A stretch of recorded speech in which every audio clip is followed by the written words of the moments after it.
although I would ask you to keep it on mute the rest of the time. Or you can type in the chat bubble using the chat feature. Good afternoon, Holly. I saw you logged in. Good to see you. Just a quick reminder that plagiarism, and I'm bringing this up simply because I've had quite a few students who have some confusion about what constitutes plagiarism. Plagiarism is not just copying words and not putting quotation marks around them and not citing your source. It's also using other people's ideas without giving credit. So even if you take something and put it in your own words, if you did not know it before you read it, you've got to give credit. And that's what we mean by documentation. That's where citations come in. You cite your sources, you give credit, okay? So this is just a little overview, a little background on the word, which means, you know, it's Latin for kidnapper. And it has to do even with stealing sentence structures. And I confess that I did not realize this until actually I started teaching at the high school level years and years ago, that this was a form of plagiarism, because back in the day we would copy sentences and then just use a good thesaurus and change out, you know, using synonyms, we would change out a word or two, but you're actually copying somebody's writing style. That's considered plagiarism as well. Please be aware, if you didn't know the information before you read it, you have got to document it, okay? Whether you put it in your own words or not, that's not the key issue, all right? If it's somebody else's work, you've got to give them credit. Want you to be aware that you can actually use Turnitin as a plagiarism check for direct quotations, okay? I've got a little slide here, and I am going to upload. I've got 2 PowerPoints that I will upload to the weeks 13 and 14 file so that you can refer back to them again, since I am going to go through the information kind of quickly. But one of the things that you'll notice probably when you submitted a paper is that it will have a similarity, what's called a similarity report, and it will give you in the upper right-hand corner the percentages of the paper that it has matched to either other students' papers in its database or to online sources. And as long as you're handling that information, it's not plagiarized, as long as you're handling it correctly. But that's one way that you can check, especially your direct quotations, and make sure, A, you're putting quotation marks around any information that you've copied word for word, by selecting the similarity report. And I want to show you that just really quickly from a paper that a student submitted. If you'll bear with me, because this takes a minute to set up. From a paper that a student submitted several, I guess a year ago maybe.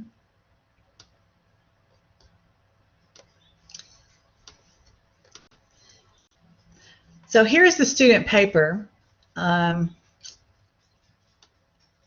And I was unable to blank out her name. Sorry about that. But anyway, what you'll see is that here in this section here, it indicates, well, that's her grade, but in the red, and there's a similarity report that will come up in red. If you select this little feature here to the right, and then click on the percentage, it indicates that 27% of the paper is directly quoted. It will highlight the information for you. And then to the right, it actually gives you the particular sources. Now, sometimes if it indicates that it's a student paper, it simply means you and that student used the exact same source. So it's not, it doesn't mean you copied another student. It just means you used the same source. But what this will do is it allows you to go in and double check, again, that your direct quotations do have in-text citations, which we'll talk about in a second, and that you are handling them correctly with quotation marks around any directly quoted material. So just be aware of that feature. I don't think we've talked about that to this point. So that will that will help you double check your own drafts. And please remember that you can upload a draft or a final paper to Turnitin Dropbox, and then you can write over it, which means you can submit a new paper on top of that up until the due date. On the due date, whatever's in there is frozen, but until that point, you have the option of uploading information on top of it. All right, to go back to the PowerPoint slide, continuing on just to review MLA documentation in general. Definition of documentation, of course, is giving credit to a source. That means, again, whether you quote directly, you copy word for word, you paraphrase, or you summarize. And the guideline, by the way, is anytime that you copy 5 or more words in the same order as the original, you have to put that in quotation marks, unless it's a really common phrase. Okay. And then documentation consists of 2 parts. There are actually more than that, you know, especially if you go on to do graduate work at a university, at a 4-year institution or beyond. You know, you can have a notes page. I mean, it can get very complex. There are lots of other pieces of documentation. But for the purposes usually of associates and bachelor's degrees, we're talking about 2 things. We're talking about how you give credit in the paper itself to a source, and then at the very end, the bibliography. And that contains the complete reference, the complete reference information so that someone could recreate your search. Now, in MLA documentation style, that bibliography page is entitled the Works Cited page.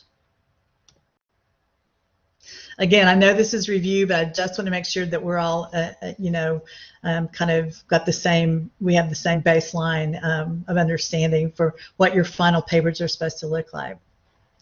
Now, there are 3 different ways to incorporate source material into a paper. Again, that's paraphrase, where you literally work very closely, almost line for line, but rewrite the information in your own words. Summary, where you condense down to just the main idea, still written in your own words. Or direct quotations, which most students are familiar with. By the way, it is increasingly more sophisticated to rely heavily on paraphrase and summary rather than direct quotation, and to save direct quotations to those times when you actually would lose some of the meaning if you tried to put it in your own words. Now, literature courses are a little bit different, because in literature courses you should work very closely with the information. Good question, Holly. In English 1101, what I recommended to most students is that no more than 20% of your paper, which again, Turnitin will give you that percentage, but that no more than 20% of your paper should be directly quoted. Everything else, any other source material, should be paraphrased or summarized. In a literature class, again, it's a little bit different because you should work very closely with the text. So you should quote direct, you know, lines specifically from the poem or the play or the short story. So in that case, you can kind of fudge up to 25% or even a little bit more than that, and it's not a problem. Over 30%, if you think about it, 30% would indicate that 1/3 of your paper are other people talking. And so what happens is a lot of times your content can become very choppy, and you know, actually it's other voices that kind of take over. So my guideline for a literature course such as this is that 25%, you know, try and keep it around 20, no more than 25, 28%, something like that. Okay, good question. I'm glad that you asked it. Now, whenever you directly quote, you should set up the direct quotation. That's what you're welcome. That's what a signal phrase is, all right? A signal phrase is according to, or in line 3 of Frost's poem, Mending Wall, he says. You know, it's not just stopping and ending with the quotation without kind of indicating to the reader where the information came from, and I don't mean the in-text citation, which we'll talk about in a second. A signal phrase is a setup, basically. Okay. Always provide documentation, whether you paraphrase, whether you summarize, or whether you directly quote. It doesn't matter which of these you choose. You still have to give credit. There's one exception to that. It's called common knowledge. I don't really. It's a very complicated concept. And so my recommendation to students is, when in doubt, always document. Common knowledge is sort of encyclopedic fact-based information that will never change. I always use the example of John Adams' birthday. It's considered common knowledge. I have no clue. I think he's, what, the 2nd president, U.S. president, 3rd? I have no clue when his birthday is, but that would be considered common knowledge. That's not changeable. It's fact-based. And that type of information doesn't need to be documented. But again, common knowledge doesn't mean what we all know, as that example shows you. Okay.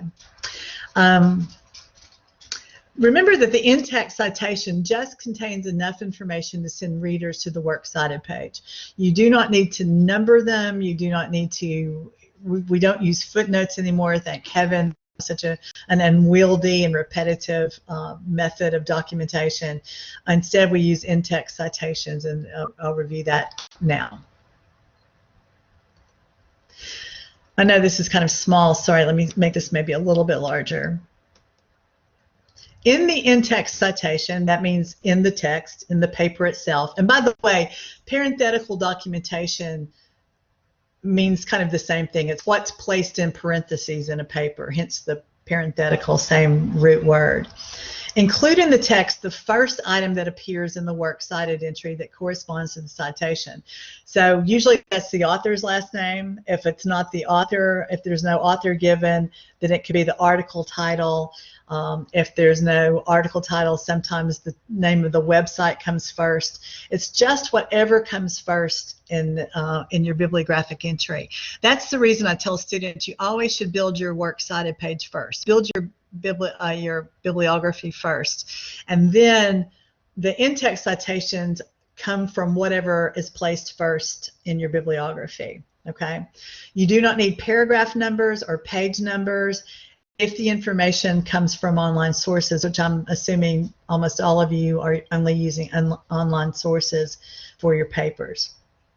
All right, so you don't need paragraph numbers, you don't need page numbers. Again, you just need whatever it comes first.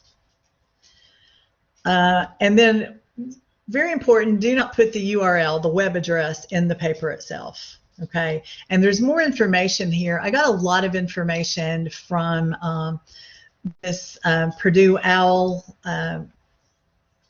website, which I'm sure I gave you links to. Most English teachers rely pretty heavily on Purdue OWL, especially as we're moving away from actually having physical textbooks. And it's you know, the writing lab there has done just an excellent job of condensing the latest and greatest information when it comes to documentation, among other things. So it's a great reference for how to handle. So be sure and look that over if you have any questions. It also contains bibliographic entry formats. Let's talk about that for a second. This is what's contained on your works cited page. The basic style for citations of electronic sources is the author, then the article name, then the title of the website or the title of the book or the title of the journal or the title of the magazine, and then the rest of the information, which is usually in an online source. What you do is you actually include the web address at this point, and then it's not required that you put access information, but it's recommended that you do. So if we look back at my previous example, I indicated that I got most of this information from this site, okay? So it was on a section of the Purdue site, and this section was entitled Citing Non-Print or Sources from the Internet. So this is where your article title would go if there's no author, all right? If there's an author, then of course the author's last name, comma, and first name, period, then the title. Then what comes next to the title of the journal, the magazine, the book, in this case the website, the Purdue OWL family of sites.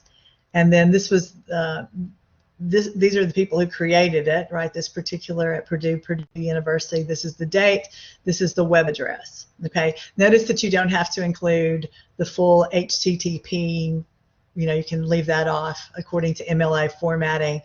And then access information is the day that you accessed the site, the day that you visited. And the reason that's important is especially in online sites, information changes, right? You know, it's updated, it's revised, and so what you're indicating to the reader is on the day that I visited this site, this was the information that was available. And so again, all of this information came from this particular site, and I did give you the the web address in more than one place, I think, to actually access this information. But this is the primary format that you'll use, author first and so forth. So it begins with, these are the bulleted items. Let's see. Starting here, here's the basic style, common features, first the author, then the article in quotation marks, capitalizing all the main words, then the title of the website, project, book, journal, whatever, and that's italicized, capitalizing all the main words. And then the next part of that entry is if there are versions and editions and so forth, then publisher information, page numbers, if that's included, and seems to be a relevant part of the site, even though you don't cite pages in your in-text citation. If there's a database number, which is a DOI, that's a number that's assigned to a particular document that's incorporated in a database, you do not need the web address. And it will begin with DOI, all right? So all you need is DOI and the number. However, if that's not included, so for example, a lot of the articles that you will find online using the GNTC databases will actually have database numbers as part of their citations. And in that case, you do not need the web address, okay? And then the date you access the information. All right, I have two more things I want to cover here, and then we'll move on to Antigone. When you are formatting a works cited page, and again, I realize this is review, but also for students who are not that familiar with working with research and setting up correctly formatted pages, your works cited page should be on a separate page at the end of the paper. All right, doesn't just come below the last paragraph, your conclusion. It's actually on its own page. You title that page Works Cited, Centered, okay? You do not need the quotation marks. I just put the quotation marks around that title because I'm calling attention to it. Then you want to alphabetize your entries, all right, by author's last name, and if there's no author's last name, then by the first main word in the article title, because that's what would actually come next. And by main words, we mean anything except for a, an, or the, okay? Then you do want to double space, or at least have, say, 1.5 spaces between the lines to make them easier to read. You do not have to have additional spaces between each entry. Remember that for this paper, you should have at least, I think it's what, 3 to 4. You should have a biography. You should have the work itself. And then you should have 1 or 2 pieces of criticism or more. It's fine to use more than 4. I don't care at all. However much it takes to, however many sources it takes to help you fully, examine what you want to do with this particular assignment. And it should use hanging indentation. I want to show you sort of a quick. If you'll give me a second again to set this up. You should use hanging indentation for to set up your bibliographic entries. All right, I pulled up a blank Microsoft Word document. Notice here, I hope you can see this. This indicates to me that you can see it. Here under paragraph, in the bottom right-hand corner, there's a little box for paragraph settings. If you select that box, it will open up this series of potential ways to alter what you're doing in your paragraphs. And here's under special, you'll notice that the default is none. If you select that drop-down box and then select hanging and OK, then what happens is the system will automatically format for you. So as you're typing and you get to a new line, you don't have to do the indentations yourself or count off spaces. Then when you hit the hard enter or hard return, I don't know why it went back to that. At the very end of the line, when you hit return or enter, it will start a new place. Okay. Now notice the one thing that it doesn't do, though, it doesn't automatically double space or add spaces between the particular lines. So you'll actually have to go back and do that yourself, and that's pretty simple to do. You just highlight it. And you don't have to use this feature, quite frankly. And then under the line spacing, I'm going to change that to 1.5. And so it sets up the page for you. Please remember to go back when you're finished doing your works cited page and to take off that feature, because if you don't, then it's going to do that to your paragraphs or to anything else that you type. So you want to go back and just change that to none under that special category there. So just a little hint, that saves you some time. You don't have to use it, but a lot of students find it useful. All right, I'm going to pause there. Again, my apologies for talking really quickly. Do you have any questions for me about the MLA documentation before we move on to Antigone?